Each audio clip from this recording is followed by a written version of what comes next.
Now Sarai, Abram's wife, had borne him no children, and she had an Egyptian maidservant whose name was Hagar. So Sarai said to Abram, "See now, the Lord has restrained me from bearing children. Please, go into my maid. Perhaps I shall obtain children by her." And Abram heeded the voice of Sarai.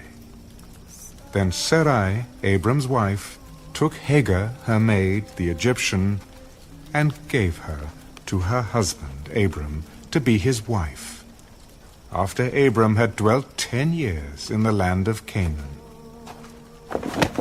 So he went in to Hagar, and she conceived.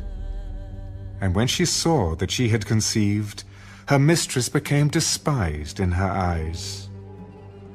Then Sarai said to Abram, "My wrong be upon you.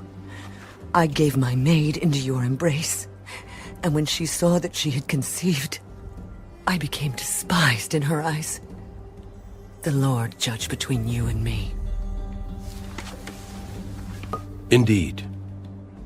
Your maid is in your hand. Do to her as you please. And when Sarai dealt harshly with her, she fled from her presence. Now the angel of the Lord found her by a spring of water in the wilderness, by the spring on the way to Shur. And he said, "Hagar, Sarai's maid, where have you come from? And where are you going?" "I'm fleeing from the presence of my mistress, Sarai." Return to your mistress and submit yourself under her hand. I will multiply your descendants exceedingly, so that they shall not be counted for multitude. Behold, you are with child, and you shall bear a son. You shall call his name Ishmael, because the Lord has heard your affliction. He shall be a wild man. His hand shall be against every man, and every man's hand against him. And he shall dwell in the presence of all his brethren.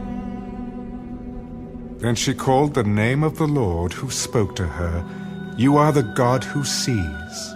For she said, "Have I also here seen him who sees me?" Therefore the well was called Beer-lahai-roi. Observe, it is between Kadesh and Bered. So Hagar bore Abram a son. And Abram named his son, whom Hagar bore, Ishmael. Abram was 86 years old when Hagar bore Ishmael to Abram.